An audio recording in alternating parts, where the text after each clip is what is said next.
pessoal, internautas. Estamos aqui em mais um episódio do Webterra Podcast. Meu nome é Jonas Martins. Hoje a gente vai falar de cinema, que está presente na nossa vida há muito tempo e hoje em dia até mesmo em nossas mãos através de serviços digitais que a gente vai falar aqui nesse bate-papo com Eupídio Rocha, professor. Tudo bem, Eupídio? Tudo bem, Jonas, é um prazer estar aqui. Então vamos falar bastante aí sobre cinema, sobre streaming, sobre audiovisual e tudo isso aí que está ligado à sétima arte. Isso aqui é uma espécie de spin-off do que eu aprendi na faculdade. Agora a gente vai passar para o pessoal aí que vai acompanhar a gente. Eupídio, o cinema, muita gente associa o início do cinema, o nascimento, aos irmãos Lumière em 1895. Mas o que seria o embrião do cinema nesse caso? Onde de fato deu início ao que se tornaria o que ele é hoje? O cinema está muito ligado à fotografia. Então, antes dos Lumière, você teve muitas experiências de trabalhar com foto e depois com a ideia da imagem em movimento. Existe um teste que foi feito por acho que é americano, chama Abercrombie, me parece. Ele colocou máquinas fotográficas e um cavalo correu numa pista, naquelas pistas de corrida. E aí, através das fotos que ele tirou, ele percebeu que a todo momento sempre tinha uma pata do cavalo que estava em contato com o solo. Em momento algum ele ficava sem fazer o contato com o solo. E, obviamente, o contato com o solo é que mantinha o equilíbrio do cavalo. Então, a partir dessas experiências e até o registro com a câmera escura, as primeiras experiências de máquina fotográfica, você tem essa ideia de você capturar a imagem. Em termos de cinema mesmo, a discussão às vezes fica entre se foi o Thomas Edison, que ele inventou. O Thomas Edison inventou um aparelho em que você via fotografias em movimento. Cinetoscópio. Exatamente. Só que o grande lance é que o cinetoscópio, como o Edison era americano, né, ele fez uma jogada boa. Era um cinetoscópio para cada pessoa. Então todo mundo tinha que pagar para utilizar o equipamento. Os irmãos Lumière, a diferença é que o cinematógrafo dos irmãos Lumière era uma sessão coletiva. Então você continuava pagando o ingresso, mas você experimentava isso com outras pessoas do seu lado. Enquanto que o Edison era uma experiência individual, os irmãos Lumière eram uma experiência coletiva. Então a gente entende que a produção dos Lumière é efetivamente aquilo que determina a origem do cinema, porque o cinema não é só a imagem em movimento, ele tem que ter também a experiência de você estar em contato com outras pessoas naquilo que a gente chama sala de cinema, que é o que permite a sobrevivência do cinema até hoje. Porque hoje você pode assistir filmes de diversas maneiras, igual você falou. Quer dizer, hoje as pessoas assistem mais filmes em casa do que indo nas salas de cinema. Isso aí, existem pesquisas, a gente pode até conversar sobre isso mais na frente, mas a gente sabe que a frequência na sala está caindo cada vez mais. Por quê? Porque os serviços de streaming estão ficando cada vez melhores, a qualidade está cada vez melhor e nós tivemos aí 2 anos, né, uma pandemia no nosso caminho que esvaziou, por questões até de sanitárias, esvaziou as salas de cinema. Então a gente considera os irmãos Lumière, porque eles fizeram as primeiras filmagens e logo depois dos irmãos Lumière tem um outro francês que chama Georges Méliès. O lance é que os irmãos Lumière, eles filmavam aquilo que para eles era a realidade. É como se os irmãos Lumière tivessem inventado o documentário, porque eles colocavam a câmera e filmavam o que estava acontecendo. O Méliès é um cara que trabalhava com teatro. Então ele assistiu, diz a lenda, né, ele assistiu uma das sessões dos irmãos Lumière e falou assim, cara, eu posso usar isso para fazer um espetáculo. Para que eu vou levar uma companhia de teatro para passear, para andar, para viajar por várias cidades, se eu posso fazer uma filmagem e ao invés da companhia se deslocar, eu mando o filme. É muito mais barato. Eu posso fazer 3, 4 cópias, posso mandar para vários lugares, enquanto que uma companhia de teatro tem que estar fisicamente em cada lugar, cada dia, cada horário para fazer a sua sessão. Então a gente entende que os irmãos Lumière fizeram as primeiras experiências numa perspectiva documental e o Méliès fez o cinema nessa perspectiva de ficção. É como se os irmãos Lumière tivessem inventado o cinema documentário e o Méliès tivesse inventado o cinema de ficção. Com abordagem mais surrealista? Na realidade, como o cinema nasce ali no final do século XX, né, tem muita coisa de fantástico, mas não é necessariamente surrealista, é uma coisa do espetáculo de vaudeville, aquele espetáculo onde é que você quer encantar o espectador. Então as filmagens do Méliès vai ter muito das peças de teatro que eram feitas naquela época. Então vão ter essas coisas de sonho, de fantasia, até porque é aquela coisa de você encantar quem está assistindo, né? Foi aí que começou o cinema como forma mesmo de entretenimento ou já era visto com os irmãos Lumière? Os irmãos Lumière, eles tinham a ideia de que o cinema seria um experimento científico. Então, até porque os Lumière, eles vêm de eles herdaram do pai uma fábrica, né, de fazer lentes, né? Lentes de óculos, lentes de máquina fotográfica. Então, a origem deles é essa origem mais, digamos assim, mais científica. Mas o entretenimento do cinema, a partir do momento em que os irmãos Lumière fazem a primeira sessão, já tem essa ideia de entretenimento. Não necessariamente na cabeça dos irmãos Lumière, mas na cabeça das pessoas que entendem. Aí eu posso pegar um espaço meu, no meu restaurante, no meu café, no meu, sei lá, no meu spa, num espaço e oferecer esse entretenimento a mais, essa opção a mais que as pessoas verem essas imagens em movimento.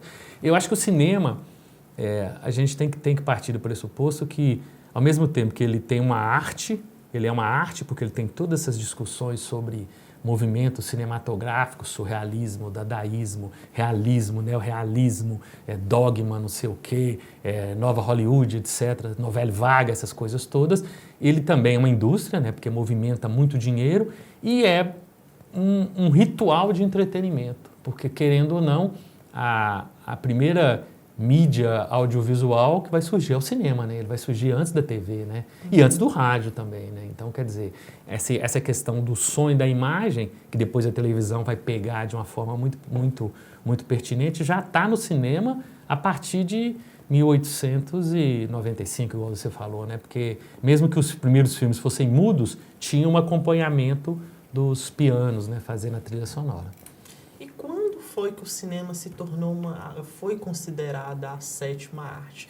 Ele logo se popularizou ou houve uma resistência de quem não queria aquela novidade naquele tempo? Isso vai acontecer na França, provavelmente ali por volta dos anos 20, quando você tem aqueles movimentos de arte, dadaísmo, surrealismo, cubismo, aqueles movimentos que surgem no início do século XX e que vão influenciar as artes plásticas de uma forma muito precisa e vão acabar dando uma influência muito clara para o cinema. Vão dar uma influência muito grande, vão ter uma influência muito grande no cinema. Se não me falha a memória, existe um pesquisador italiano que ele discute a origem desse termo. O cinema seria a sétima arte porque ele coloca na sua produção as representações das outras 6 artes clássicas gregas, que aí você tem o teatro, né? Tem a dança, a escultura, a arquitetura, a música e... A dança, arquitetura, escultura, música, poesia e teatro. Tudo isso junto, porque no cinema você tem tudo isso. Você constrói o cenário, você tem a trilha sonora, você tem a interpretação. Então, a partir daí criou-se essa expressão. Se não me falha a memória, eu acho que ali por volta dos anos 20 que esse termo começa a ser usado. Que é mais ou menos o período também que você começa a falar em termos de cineclube, que é aquele espaço onde as pessoas se reúnem para falar sobre cinema e discutir o cinema como algo mais do que simplesmente um filme que está sendo projetado. Ou seja, a ideia de que o cinema é mais do que você assistir filmes, é você passar por uma experiência de catarse, você ter uma experiência artística. Então, eu acho que é mais ou menos nessa época. Tudo na França, né? Até os anos 30, praticamente todas as grandes produções, as grandes questões cinematográficas acontecem na Europa, seja na França, na Inglaterra, na Itália, mas principalmente na França. Depois da Europa, Estados Unidos? Sem dúvida nenhuma. Foi aí que ele se tornou, até hoje, ele ainda é a maior referência. Sim, de produção cinematográfica. Isso aí é uma jogada que os americanos fizeram muito bem, né? Principalmente a partir da Grande Depressão. Foi com os Estados Unidos que o cinema passou a ter um cunho, digamos, mais capitalista ou antes na Europa já? Não, já tinha, porque o Charles Pathé, ali pouco depois do Méliès e do Lumière, ele entende a questão de que você pode ter um filme que é assistido por várias pessoas e todo mundo paga, mas é um filme só. Então, quer dizer, o custo é muito menor. O Pathé é o cara que vai criar a sala de cinema. Ele vai tirar o cinema daquelas exibições de bar, restaurante, cafés, né? Tinha muito café, teatro. Então, essas exibições aconteciam nesse espaço, que não é o espaço ideal para você ter uma projeção do cinema, né? O patê, ele vai pensar na sala de cinema, aquele lugar onde você entra, senta na cadeira, aí a luz se apaga e todos os seus sentidos são concentrados naquilo que está sendo projetado na tela. Então, o patê já tinha essa concepção. E o patê criou uma estrutura de distribuição de filmes a nível mundial. O que aconteceu foi que ali por volta do final dos anos 20, né, logo depois da Segunda Guerra Mundial, os estúdios americanos, porque na hora que o cinema se esparramou, todo mundo começou a fazer filme, né? O próprio Edison já fazia filmes, né? Então, os estúdios americanos, eles ficavam todos localizados em Nova York, e aí depois eles mudam de Nova York para Los Angeles. Por que eles mudam de Nova York para Los Angeles? Porque o Edison ficava em Nova York, e ele tinha patenteado os equipamentos. Então, se você fosse usar qualquer equipamento cinematográfico ligado ao cinema, tinha que pagar ao Edison. Então, os caras saíram de Nova York, porque eles indo para Los Angeles era muito mais distante, né? O Edison tinha que atravessar o país inteiro para cobrar deles. Então, uma das questões, porque o cinema vai se tornando, digamos assim, sinônimo de Estados Unidos, é porque eles vão para Los Angeles, que é uma cidade mais barata, onde é que tem espaço. Los Angeles tem uma construção geográfica que permite você fazer filmagens em regiões secas, regiões urbanas, e ainda tem as montanhas, ainda tem mar. Então, quer dizer, praticamente quase todos os cenários... possibilidade narrativa. Exatamente, mais até do que Nova York, porque Nova York já era uma metrópole, tinha pouco espaço vazio, vamos dizer assim, até para construir os estúdios. Então, os estúdios americanos, eles migram para Los Angeles, e lá eles começam a perceber que cinema dá muito dinheiro. E aí, qual que é a sacada? Pô, por que a gente vai deixar que a maior parte desse dinheiro vá para um francês, quando a gente pode estimular a nossa indústria? A gente não pode esquecer que no início do século, os Estados Unidos tinham uma das maiores populações do mundo. Pessoas que tinham ido para os Estados Unidos para vencer na vida, coisa do American Way Life, muito imigrante estava lá. E esse pessoal precisava de uma forma de se divertir. E o cinema era uma diversão extremamente barata. Então, e o que você precisava? Você precisava de uma tela, uma máquina, e ia lá para o café, para o botequim, e rodava o filme. Então, a indústria americana, ela se fortalece a partir do momento que eles entendem que nós temos um mercado consumidor extraordinário. Por que nós vamos deixar esse mercado consumidor na mão de um outro país, enquanto ele pode ficar na nossa mão? Aí, articula-se com o governo americano a grande sacada que eles não gostam que falem, né? Que é você taxar o produto do exterior, né? Você taxar o produto que é importado para proteger a sua indústria. Os americanos odeiam isso, né? Porque, obviamente, se você for fazer isso, você vai taxar o produto americano, né? Hoje mais o produto chinês, né? Mas tudo bem.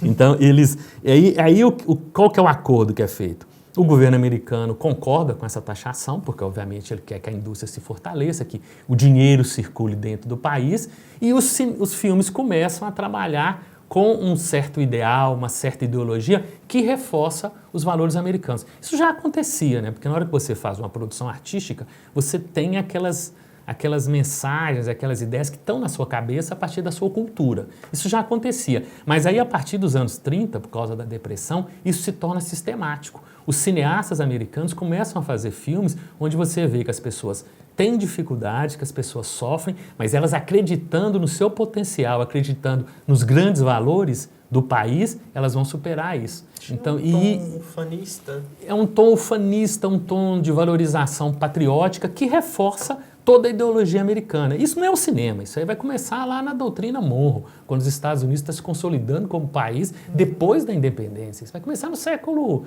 XVIII, do final do século XVIII e início do século XIX. Então, quer dizer, isso já faz parte do... O cinema foi mais um instrumento. E muito bom, muito bom. Se você for pensar bem, Jonas, hoje você tem pessoas que acham que Nova York não tem mendigos, que nos Estados Unidos todo mundo é rico, que só não é rico nos Estados Unidos quem não quer trabalhar.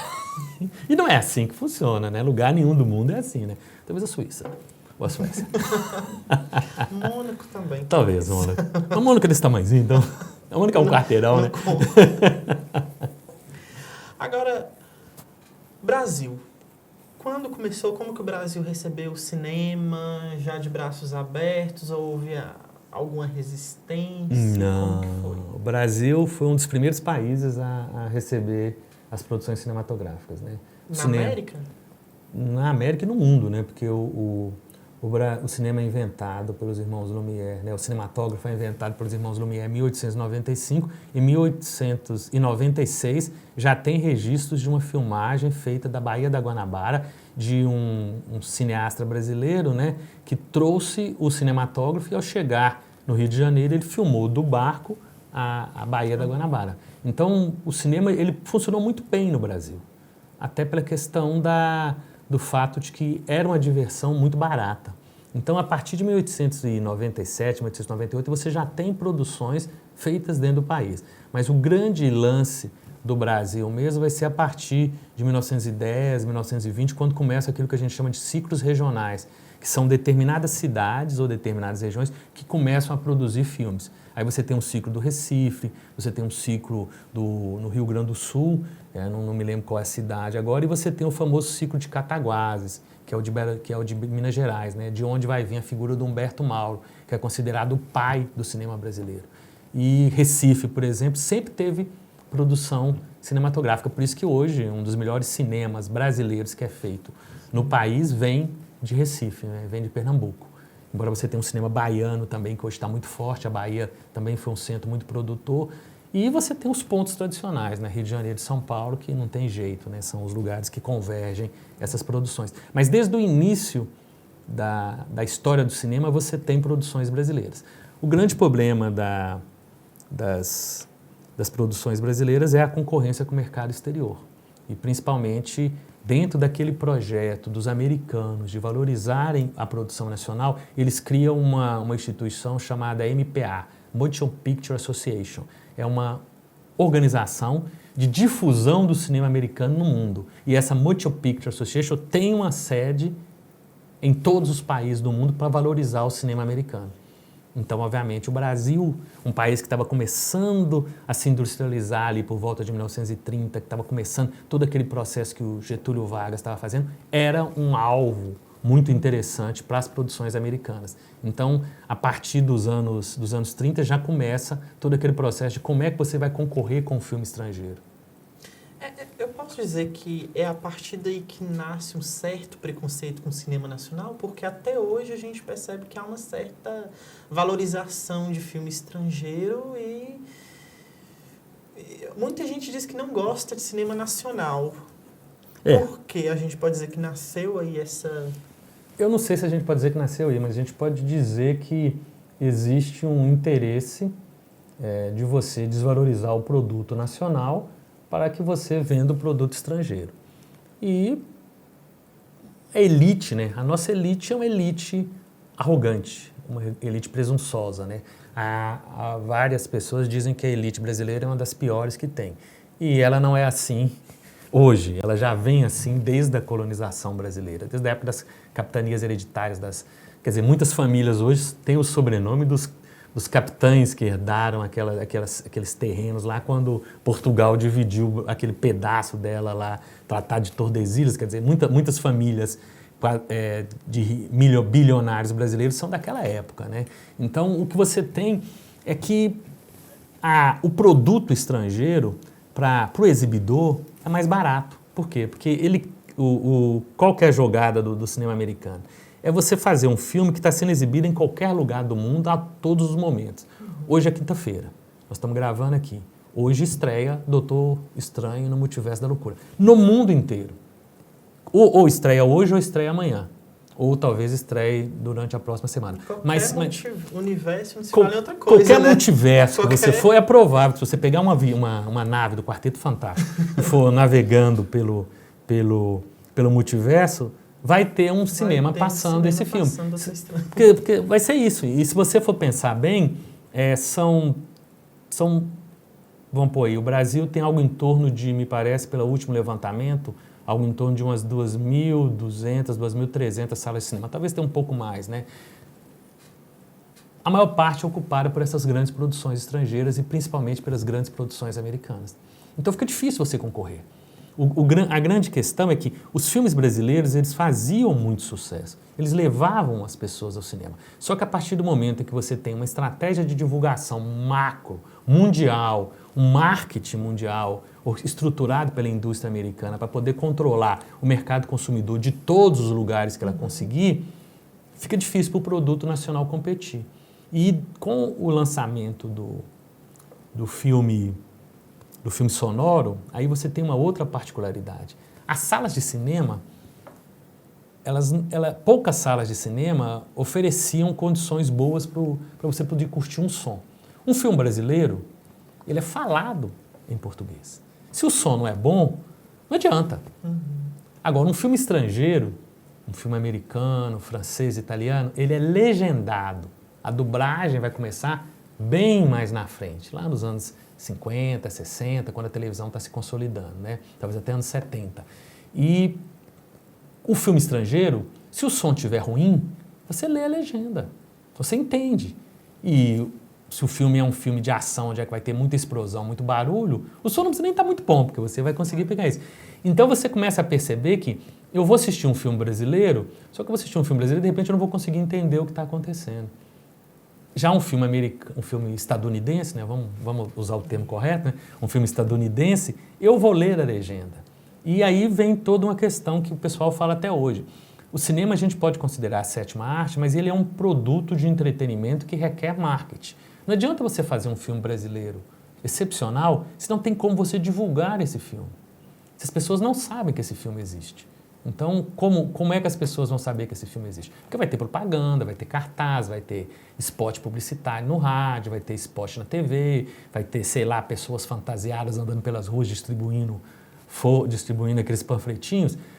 Um filme brasileiro, onde você tem uma indústria que já tem dificuldades para poder até fazer as produções, muitas vezes não tem como bancar essa verba de marketing. Um produto estadunidense, quando o filme é pensado por um estúdio estadunidense, ou quando ele era pensado, além do custo do filme, você já tem um percentual de marketing, porque eles sabem que é preciso vender o produto. Isso a gente não pode discutir. Os Estados Unidos é um país onde a ideia do marketing, da venda do produto, foi elevada à centésima potência, né?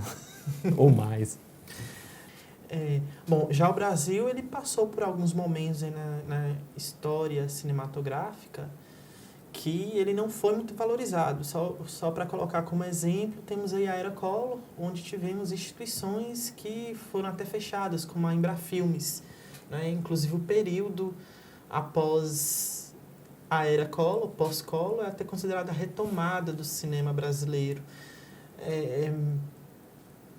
Você acha que hoje a questão da essa falta de marketing também envolve muito política ou é associada ao que exatamente? Envolve política, né? Cinema precisa de apoio político para existir. Toda manifestação cultural ela precisa do apoio estatal, governamental para poder existir. Essa ideia de que o filme vai se pagar porque as pessoas vão investir, vão ter retorno. Isso não acontece em país no mundo, nem nos Estados Unidos. Porque o filme é filmado, a história se passa em Nova York e o filme é filmado na Geórgia, por quê? Porque o Instituto de Produção Cinematográfica da Geórgia dá um desconto ou oferece uma série de vantagens para você filmar. A gente assiste os seriados americanos. As histórias se passam em Nova York, Los Angeles, São Francisco. É tudo filmado no Canadá. Provavelmente em Toronto, que é uma das regiões onde é que tem uma indústria cinematográfica muito boa. E por que é filmado no Canadá? Porque o imposto é menor. Entendeu? Então, essa é uma balela você achar que as coisas vão funcionar por causa do tal do livre mercado. Porque não existe isso. Quando você está no mercado, você não quer concorrente, você quer dominar o mercado. Por exemplo, você compra chocolate hoje. Você acha que chocolate é diferente? Não, todo chocolate que a gente comprou hoje é da Nestlé. Porque a Nestlé comprou todos os concorrentes, mas ela mantém as marcas. Para a gente ter a ilusão de que tem uma concorrência, mas é tudo Nestlé. Refrigerante hoje é tudo Ambev. O único refrigerante que não é Ambev é Coca-Cola, porque todas as cervejas são da Ambev, com raríssimas exceções, né? Essas cervejas mais artesanais, mas as grandes cervejas que a gente está acostumado a ver comercial é tudo Ambev. Tirando a Coca-Cola, Pepsi, Guaraná, é tudo Ambev. Então, quer dizer, meu amigo, a indústria ela tende a fazer um monopólio. E a maneira de você evitar esse monopólio é realmente ter uma atuação estatal. O governo americano, ele investiu na indústria cinematográfica americana e investe até hoje. Os filmes estrangeiros para entrar nos Estados Unidos, até hoje, eles têm taxas que tornam esses filmes mais caros para o exibidor. Até hoje tem isso nos Estados Unidos. Então existe uma necessidade de você ter esse investimento. Uma das coisas que foi feita nos anos 70 foi justamente a criação da Embrafilme. Por que a Embrafilme foi criada? Porque o governo militar precisava de uma empresa para poder fomentar a produção de filmes. Por que fomentar a produção de filmes? Para poder passar a ideologia, as ideias dele e, ao mesmo tempo, produzir determinados filmes que interessavam ao sistema. No centenário a gente foi ali por volta dos anos 70 e poucos, teve um filme chamado Independência ou Morte, que foi um dos maiores sucessos do cinema brasileiro. E ele foi produzido porque eles queriam valorizar aquele momento da independência e fazer uma conexão de Dom Pedro I com o que o governo brasileiro estava fazendo naquele momento. É um filme que foi feito para fazer propaganda do Brasil como um grande país, uma nação que estava se fortalecendo. E que filme melhor, que ideia melhor do que essa, do que a independência, né? E isso foi feito pela Embrafilme. A Embrafilme foi uma empresa estatal que ela tinha a função de competir com a MPA. Então, se o cara da MPA chegava e falava assim, para você poder passar o ET, você vai ter que passar esse filme americano. O cara da Embrafilme chegava, tudo bem, para você passar o filme novo dos Trapalhões, você vai ter que passar esse outro filme brasileiro. E as grandes bilheterias brasileiras naquela época era o quê? Era os Trapalhões, era Mazzaropi, depois veio a Xuxa, Angélica, e isso era articulado pela Embrafilme, que era uma empresa que fazia o fomento do cinema brasileiro. Ao mesmo tempo que ela fomentava as grandes produções, ela fomentava as produções diferentes, independentes. Óbvio que havia um controle estatal, havia uma censura. Incentivava, mas censurava também. Sim, e obviamente tinha essa perspectiva. Mas você produzia num esquema industrial. E você sempre conseguia fazer um furo aqui, você sempre colocava alguma mensagem que muitas vezes até passava pelos sensores. Porque os sensores, existiam os inteligentes, mas a maior parte dos sensores não sabia nem o que estava fazendo, né? Então, a indústria, ela estava se fortalecendo. O que o Collor fez é porque o Collor ele foi muito rechaçado pela classe artística. Praticamente, durante a eleição, a disputa eleitoral do Collor, a maior parte digamos assim, da famosa classe artística, praticamente todos fecharam contra ele. Menos Cláudia Raia. Outro assunto. E aí, quando ele chegou ao poder, uma das maneiras dele dar um chega para lá era fechar todas essas instituições de fomento. Não foi só a Embrafilme, a Funarte, várias outras foram extintas e seriam substituídas. Só que essa substituição não veio. E aí foi o período cruel do cinema brasileiro. É o período em que você tinha, acho que você teve 4, 5, 6 lançamentos durante o ano. Então é preciso ter um aporte governamental. O momento em que o governo brasileiro começa a investir de novo no cinema, com a Ancine e com a Lei Rouanet, que vai começar ali no governo do Itamar Franco, depois vem o Fernando Henrique, depois o Lula, depois a Dilma, todos eles fazendo essa articulação, é o momento em que você financia, você dá o dinheiro para poder movimentar a indústria. Não é porque você está querendo que as pessoas façam o que você quer que elas façam, você quer que as pessoas produzam, porque isso é uma indústria. A indústria cinematográfica americana era a segunda maior indústria americana, só perdia a indústria cinematográfica dos Estados Unidos, a gente não consegue escapulir desse americano, né? A indústria cinematográfica dos Estados Unidos era a segunda maior indústria do país. Aí a gente vai para o cinema novo, né? Aí tem vários dentro do cinema novo, Nelson Pereira dos Santos, Arnaldo Jabor, Cacá Diegues, são várias gerações do cinema novo, né? Talvez o Nelson Pereira, porque é o cara que, de certa forma, dá início à produção do cinema novo numa perspectiva neorrealista. E tem o Vidas Secas, que é o grande filme dele. Tem o Anselmo Duarte, que começou na chanchada, fazendo comédia musical, e depois fez o Pagador de Promessas, o único filme brasileiro a ganhar a Palma de Ouro em Cannes. Esse é o único filme, os outros filmes brasileiros ganharam prêmio especial de direção, ganharam prêmio disso, mas o filme brasileiro premiado é o Pagador de Promessas, do Anselmo Duarte, que veio da chanchada. A gente fala de chanchada, não tem como esquecer o Carlos Manga, que depois virou diretor de de novela e diretor de seriados na Globo e que fez algumas das melhores chanchadas de todos os tempos. Tem uma que eu acho espetacular, que chama Matar ou Correr, que é uma paródia do Bang Bang americano, que tem o Oscarito e o Grande Otelo. Glauber Rocha, que por bem ou por mal pode ser considerado o maior cineasta brasileiro. E aí você tem Terra em Transe, que é uma alegoria política extraordinária, é um filme que você assiste hoje e parece que é o que está acontecendo hoje na política da América Latina e do mundo como um todo. Está nesse filme, que é um filme de 68. Deus e o Diabo na Terra do Sol, que é o segundo filme do Glauber. Tem Oná Magalhães, Otton Bastos, Geraldo Del Rey, todo mundo novinho, na flor da pele, fazendo um filme assim, gritado, operístico, extraordinário, que é de 64, né?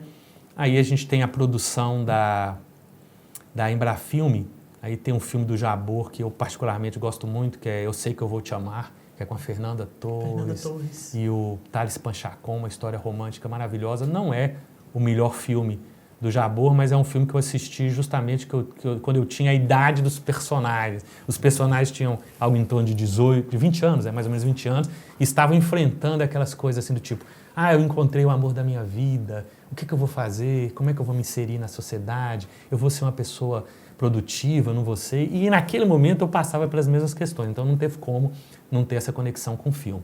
Mas tem outro filme do Jabor também, Toda Nudez Será Castigada, que é extraordinário. Aí dentro da retomada aí a coisa vai ficando mais ampla, né? Você tem Central do Brasil, do Walter Salles, que é um filme maravilhoso, espetacular. Você tem o Quatrilho, que é um filme extremamente importante. Carlota Joaquina, que é um outro filme sensacional. E Carlota Joaquina abriu a retomada, né? E depois vieram o Quatrilho e depois o Central do Brasil.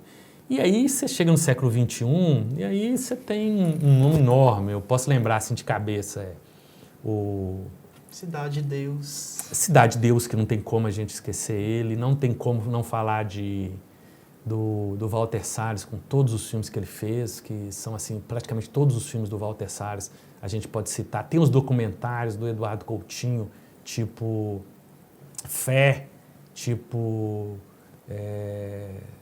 Jogo de Cena, que é extraordinário. Tem o Santiago, do irmão do Walter Salles, que é o João Moreira Salles.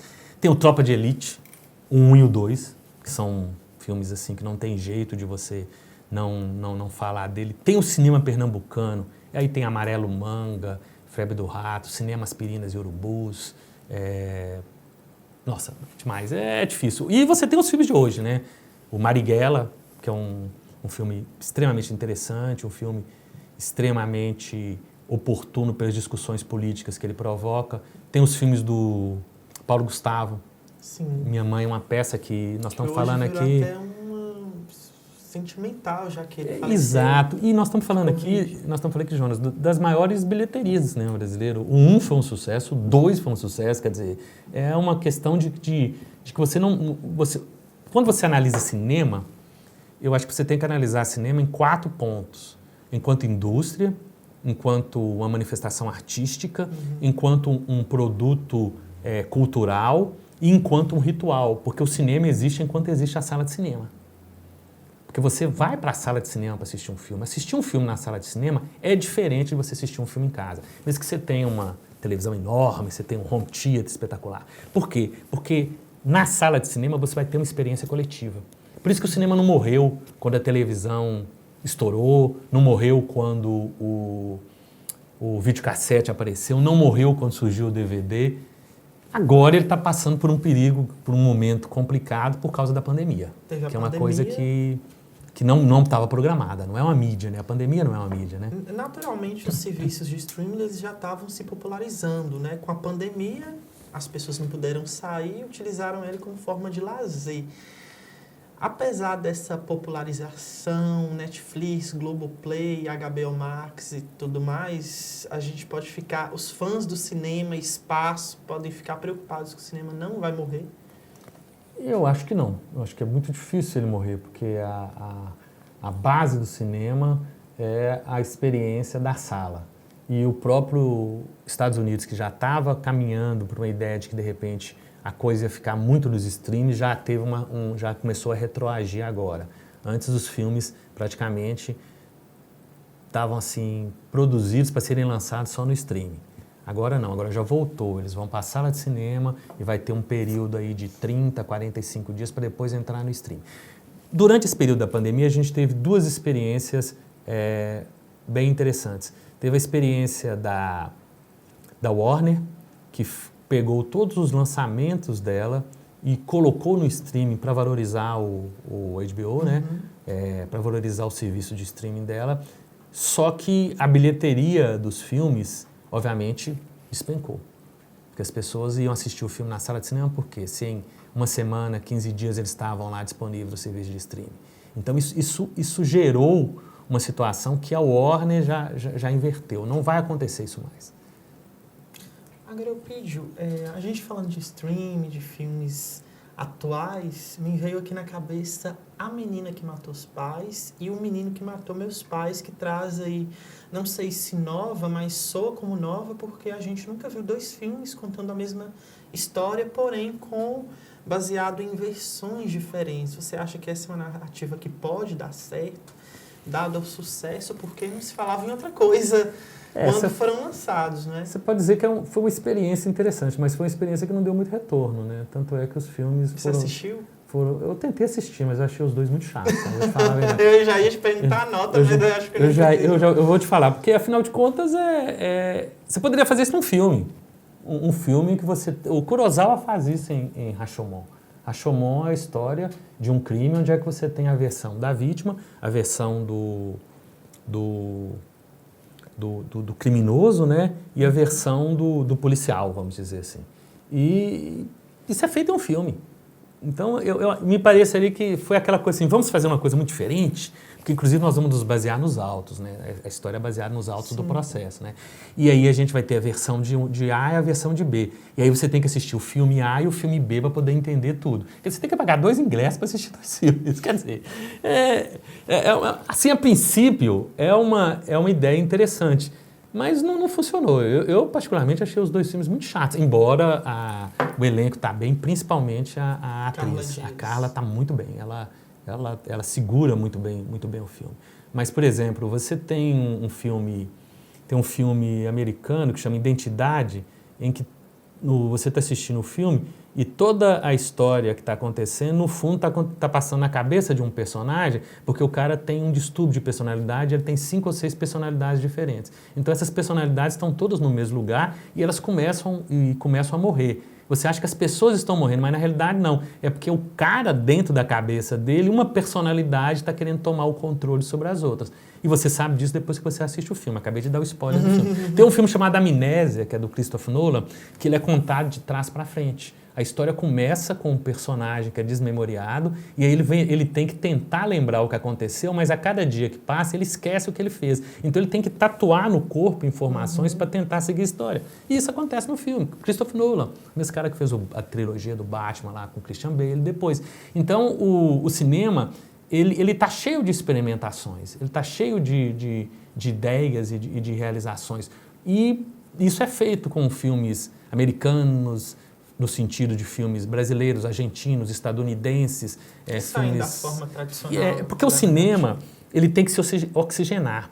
A grande sacada da indústria dos Estados Unidos é que quando surge alguma coisa nova, o que eles fazem? Eles vão lá e procuram um diretor ou um roteirista, trazem para Hollywood. Aí o cara pode dar certo ou não. A gente tem história de várias pessoas, vários que deram certo, e tem história de vários que depois tiveram que voltar para o seu país porque não conseguiu produzir lá, né? E aí isso traz uma oxigenação. No final da Segunda Guerra Mundial, a gente teve um movimento chamado neorrealismo italiano, que foi você trazer um realismo para os filmes. Os filmes eram filmados em locação e você não usava atores profissionais. Até porque na Itália, depois da Segunda Guerra Mundial, não tinha quase estúdio nenhum funcionando. Fazer em estúdio era muito caro. Uma parte dos atores ou tinham ido embora, né, da Itália, ou tinham morrido na guerra, ou não estavam em condições de trabalhar naquele momento. Então, por causa disso, eles estruturaram uma maneira de fazer filmes naquela situação que deu origem a esse movimento neorrealismo. Logo depois do neorrealismo, tem um movimento na França que a gente chama de Nouvelle Vague, que é um aprofundamento do neorrealismo e uma valorização do cinema francês contra o cinema americano, incorporando uma série de características para combater aquela produção em estúdio que acontecia nos Estados Unidos. Nos anos 1960, surge em Hollywood o que a gente chama da nova Hollywood. O que é a nova Hollywood? É o Spielberg, é o George Lucas, é o Coppola, é o Scorsese, fazendo filmes influenciados pelo neorrealismo, influenciados pela novela vaga, porque esses caras passaram por escolas de cinema. E nas escolas de cinema, eles conheceram todo o processo, toda a história. Então eles perceberam que teve um cara chamado Dreyer, que em 1920 fazia uns filmes diferentões. Souberam que existia um cara na Suécia chamado Bergman, que fazia filme diferentão. Souberam que tinha um cara no Brasil chamado Mário Peixoto, que fez um filme chamado Limite, que as pessoas achavam maravilhoso, mas que ninguém tinha conseguido assistir. Então esses caras trouxeram uma concepção de cinema que evoluiu aquele cinema que era feito nos anos 50. Aquele cinema onde tinha os bons e os maus muito bem definidos. E aí começam a surgir filmes. Aquele cinema onde todo mundo morava numa casa, num bairro onde não tinha cerca. E todo mundo era papai, mamãe, filhinho. E você não via isso nas ruas quando você andava nos Estados Unidos.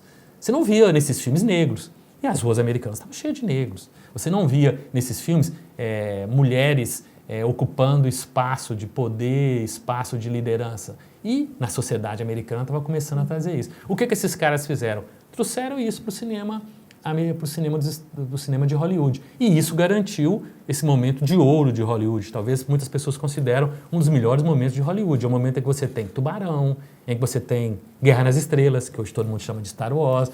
Hoje é o momento que você tem O Poderoso Chefão. É o momento que você tem o Taxi Driver. É o momento que você tem Slider. Filmes que mudaram a concepção do cinema que é feito nos Estados Unidos e o cinema que é feito no mundo. Então, quer dizer, o cinema passa por isso. Um dos motivos porque a indústria dos Estados Unidos é tão forte é porque ela é capaz de fazer isso. Ela pega aquilo ali, traz, passa por um processo assim, vamos dizer assim, de degustação e produz algo diferente do que ela recebeu, diferente do que ela faz e que oxigena a estrutura. Você vê isso, você vai me dizer que os X-Men, que foi um dos primeiros filmes de super-herói,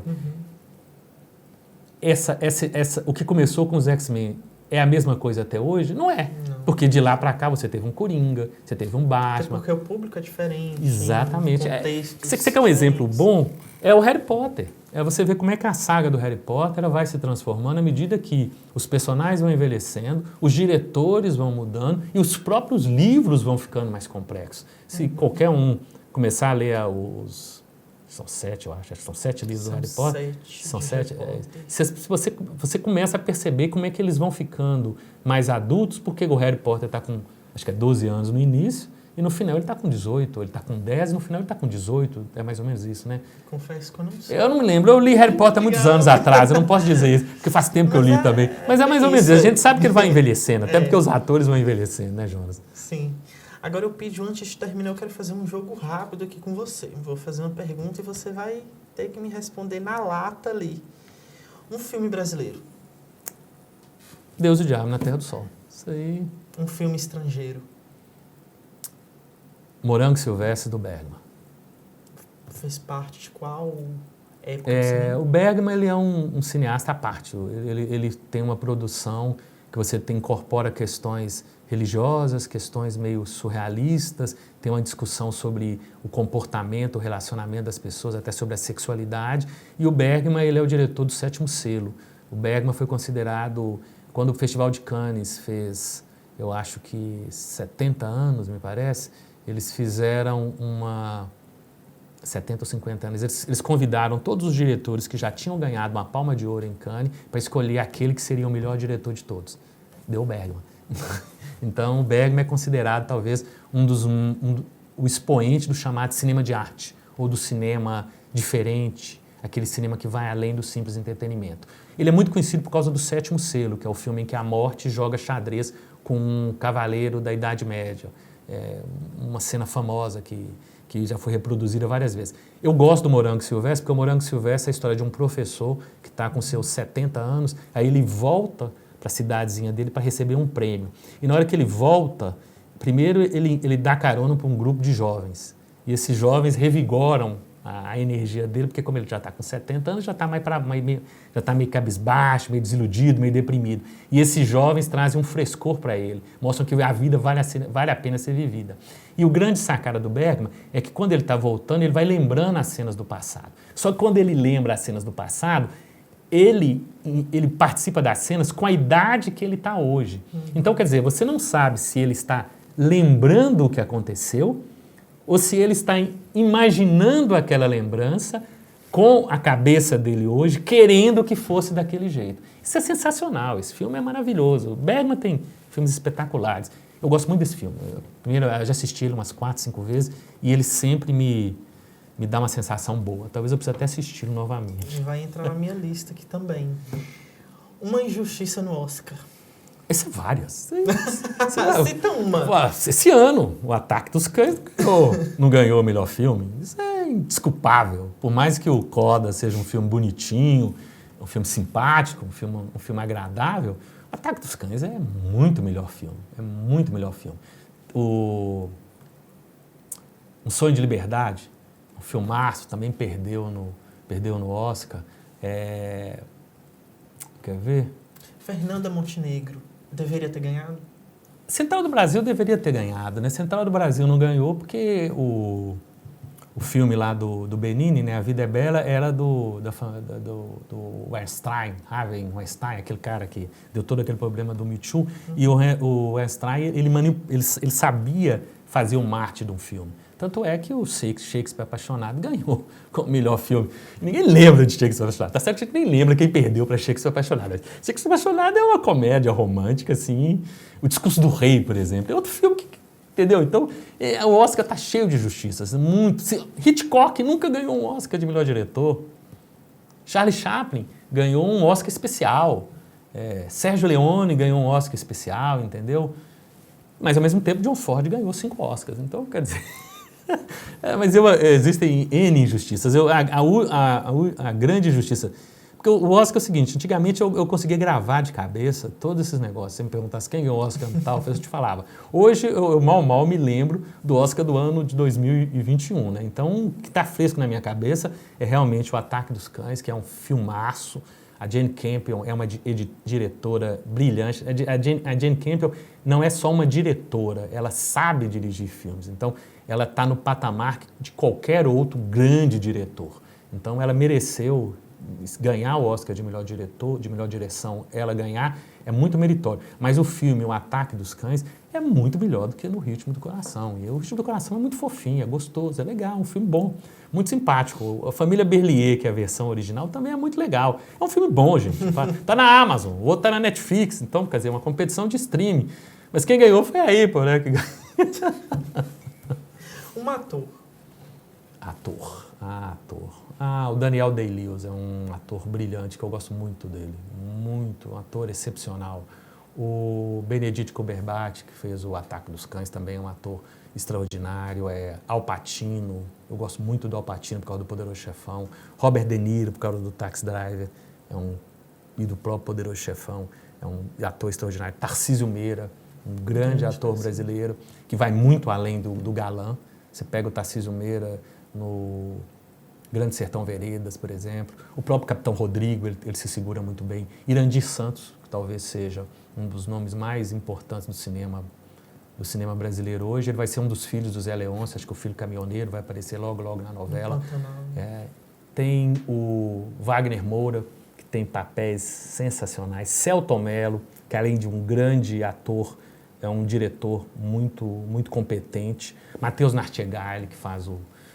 Celton Mello, Matheus Nartigalli, o Alto da Compadecida, talvez o melhor filme brasileiro. Seria pecado a gente encerrar aqui essa sem falar no Alto da Compadecida. Porque o Alto da Compadecida deve ser, se não é o melhor filme brasileiro dos últimos, vamos pôr aí, 20 anos, ele é um dos melhores filmes brasileiros. Primeiro porque você tem um texto extraordinário, que é o texto do Ariano Suassuna. Quem não, muito mais além da comédia. Quem não leu O Alto da Compadecida, que é uma peça de teatro que na escola, pelo menos, eu tive que ler 2 vezes na escola. Não sei porque cargas d'água, mas eu tive que ler ele acho que na antiga quinta série, que hoje acho que é o 6º ano, e tive que ler, acho que no primeiro científico, que hoje não sei o que é. Mas então eu tive que ler ele 2 vezes. E é delicioso, o texto é maravilhoso. Então, se você não leu o Auto da Compadecida, leia a peça, que é fantástico. Agora, se você não quer ler, assista o filme, então assista a minissérie, que também está disponibilizada aí, que é isso, o Auto da Compadecida é um filme... É o exemplo do produto muito bem acabado, porque ele tem uma ideologia forte, ele tem uma questão cultural e ele atinge o público consumidor, Jonas. É um produto. Se o Auto da Compadecida fosse feito por uma Warner ou por uma Paramount, isso aí teria dominado o mundo inteiro. A Disney teria aproveitado muito em cima desse filme. Com certeza, com certeza. Atriz, Fernanda Montenegro, é inegável não falar dela. Uma das atrizes do cinema brasileiro, Glaucia Rocha, que é a irmã do Glauber Rocha, que foi uma atriz que trabalhou no Terra em Trânsito, que é um filme que eu acho fantástico também. Talvez esteja pau a pau com Deus e o Diabo na Terra do Sol, talvez seja até melhor dependendo do período. Hoje, talvez tenha uma importância cada vez maior, né? E eu acho que seria basicamente isso. Essas duas atrizes brasileiras são referenciais. Tem a Leila Diniz, que eu assisti um documentário que saiu sobre ela, que era, além de uma mulher fantástica, espetacular, encantadora, apaixonante, uma atriz de mão cheia, que hoje morreu muito nova, né? Então não se destacou. Tem uma atriz que a gente pode destacar também, que é a Nicole Puzzi, que hoje Nicole Puzzi ela trabalhou em algumas novelas, trabalhou em alguns filmes, ela trabalhou muito em pornô chanchada, trabalhou em alguns filmes do Walter Hugo Cury, que eram aqueles dramas eróticos, e é uma mulher que sempre se posicionou na defesa da mulher e na defesa do cinema e na defesa do cinema brasileiro. E ela está aí até hoje militando, fazendo, e ela merece um destaque, porque é uma atriz de mão cheia mesmo. E leva a gente para uma outra discussão sobre cinema, né? Quando nos anos 70 as chanchadas que estavam retomando o sucesso com essa pegada erótica, alguns críticos brasileiros classificaram isso como porno chanchada, para colocar aquele viés de que isso não é um filme de qualidade, porque isso é uma pornografia, como se fosse efetivamente isso. E as pessoas esquecem que a pornô chanchada manteve a indústria brasileira funcionando da mesma maneira que a Embrafilme.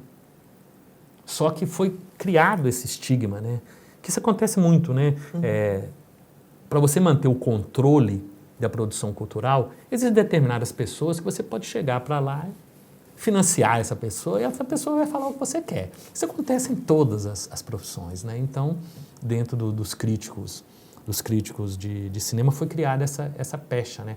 A pornô chanchada eram filmes descartáveis, eróticos, de humor rasteiro e que eram totalmente alienantes. Hoje, ao se analisar as pornô chanchadas, elas têm críticas ao regime militar, à ditadura da época, que são muito mais pesados do que filmes de esse filme foi feito para contestar o sistema. E a crítica está lá. Só que está disfarçada, trabalhada com uma cena de nudez, com humor, e aí depois que você fala, você fala assim, cara, o cara disse isso. Tem um TikTok que está fazendo isso, ele está pegando cenas das pornô chanchadas, cenas assim de crítica, e está colocando, eu não me lembro qual que é, mas eu recebi uns. Só que TikTok não é na minha praia ainda, né? Mas é novo demais para mim, né? Eu estou chegando ao Instagram agora. Então... Imagina, Pídio. E para finalizar, eu quero que você indique aqui um dos filmes que você tem assistido nos últimos tempos, você indica mesmo para as pessoas assistirem desses novos aí. Vamos lá, né? Um blockbuster, The Batman. Quem ainda não assistiu? Se é que existe alguém que não assistiu The Batman. O vampiro que brilha, Não, ele superou... O Pattinson e a Kristen Stewart são atores muito bons. O Pattinson já mostrou isso, porque o cara trabalhou em 2 filmes do David Cronenberg. David Cronenberg é uma das grifes do cinema mundial hoje. Ele fez 2 filmes com ele muito bons. Então ele já mostrava a coragem dele de fazer produções diferentes. Ele fez Crepúsculo por quê? Cara, você chega para a pessoa, oferece para ele, o cara é jovem, vai fazer um papel. Foram 8, né? 8 ou 9? Não sei. feio, mas... Foi mais que por aí. Harry Potter, foi mais que Harry Potter. Ele deve ter ganhado rios de dinheiro com aquilo ali. Muito. Então ele fez a carreira dele. A partir daí ele começa a arriscar. Você é chamado para fazer The Batman. Você é chamado para fazer Batman, Super-Homem, Homem-Aranha. Como é que você recusa? É igual te chamar para fazer James Bond, não tem como recuar, né? E o filme é muito bom, é muito bom. Se não é o melhor filme do Batman, deve estar entre os 3 melhores filmes do Batman. Filme nacional, o Marighella, que é um filme excepcional, muito interessante, quem ainda não assistiu. Tem esse filme novo do Lázaro Ramos, Medida Provisória, que é um filme importante, que deve ter assistido. Distopia? É uma distopia sobre a questão do preconceito e do racismo, principalmente para as pessoas, para os afrodescendentes, para os negros, para os pretos brasileiros. É um filme importante porque ele toca em temas muito, muito pertinentes. O Seu Jorge está muito bem no filme, a Thaís Araújo está muito bem, o Lázaro Ramos está bem dirigindo o filme. Então é uma produção que vale a pena acompanhar. E filme da Marvel, ou é o Homem-Aranha, que acho que todo mundo assistiu nesse planeta, né? Ou então esse novo que estreou hoje, que é o Doutor Estranho. O Doutor Estranho, né? Agora, tem no Amazon Prime uma série brasileira que estreou umas 2 semanas, chama Sentença. Uma série muito interessante com a Camila Morgado. Ela faz uma juíza que se envolve com ela é uma advogada, não é juíza não, ela é uma advogada de defesa que sempre atua na defesa daquelas pessoas que aparentemente são culpadas, e ela luta contra isso, e ela é casada com um promotor, e aí ela acaba se envolvendo numa trama que envolve uma variação do PCC, eu não me lembro qual que é o nome. É uma história policial, dramática, muito interessante com a Camila, e vale a pena conhecer, está na Amazon Prime, é um seriado legal. Seriados brasileiros têm umas coisas muito boas, né? Me parece que o Desalma, com a produção da Globo de terror, está estreando na Globoplay essa semana. Tem a Netflix com aquelas produções do SBT, né? Carinha de anjo. Você chega, a Netflix é um lugar estranho, né? Você chega lá, os sucessos são as novelas, são produções novelescas. As pessoas falam que as novelas elas vão acabar por causa dos streams, a gente entra no stream e os maiores sucessos são novelas. São novelas, né? E o próprio Pantanal, né, que tá voltando agora com força total, que eu acho que eles não vão ter coragem para fazer aquelas coisas que o Pantanal fez naquela época, porque tem umas coisas que o Pantanal fez ali, que só nos anos 90 para fazer. Acho que hoje não tem nem como, acho que ninguém teria coragem para fazer algumas coisas que foram feitas ali, né? Mas o audiovisual brasileiro é muito forte, Jonas. O audiovisual brasileiro, se a gente não tivesse tido esses percalços, por causa da pandemia, por causa da desconstrução cultural que o país está passando, de maneira geral, não só do cinema, né? A gente estaria numa situação muito, muito interessante. Porque as produções brasileiras são muito boas. Tem uma produção, cara, que tem no Recôncavo Baiano. Existe a Universidade Federal do Recôncavo Baiano. Essa universidade foi criada lá para justamente concentrar uma produção cultural nessa região. E tem um casal que fazem filmes, que são filmes extremamente interessantes, porque são filmes que as protagonistas são mulheres, são negras, têm uma diversidade sexual, né, no componente, e esses filmes são filmes que você olha você assiste, você fala assim, eu conheço essas pessoas. É igual o cinema que é feito em Contagem. Você assiste o filme e fala assim, cara, eu posso estar andando por Belo Horizonte, posso estar andando por Montes Claros, e eu esbarro nessas pessoas. Tem um filme chamado Temporada, cara, que é a história de uma mulher que migra para Belo Horizonte, e ela vai trabalhar como esse pessoal da prefeitura que vai fazer fiscalização da dengue. Uhum. E aí, obviamente, ela tem um trabalho dela, as pessoas que convivem com ela, as pessoas que ela encontra, as relações que ela estabelece, questões econômicas, questões sociais. E você olha para aquilo e fala assim, cara, essas pessoas são as pessoas que... Esse cara é o cara que foi lá em casa para poder... Então, tem uma questão muito rica que o cinema brasileiro é importante porque você quer se ver no cinema. Você se vê um pouco na novela. Mas é igual eu não me lembro qual foi o cineasta ou crítico brasileiro que falou isso, né? Ele falou que a novela brasileira é o pão de ló, o pão doce, aquele pão que você come e é gostoso, tem aquele sabor adocicado, sabe? E o cinema, já que a televisão é o pão de ló, o cinema, além do pão de ló, tem que dar o pão amargo, tem que dar o pão ázimo. Então, por isso que é importante, porque você precisa se enxergar.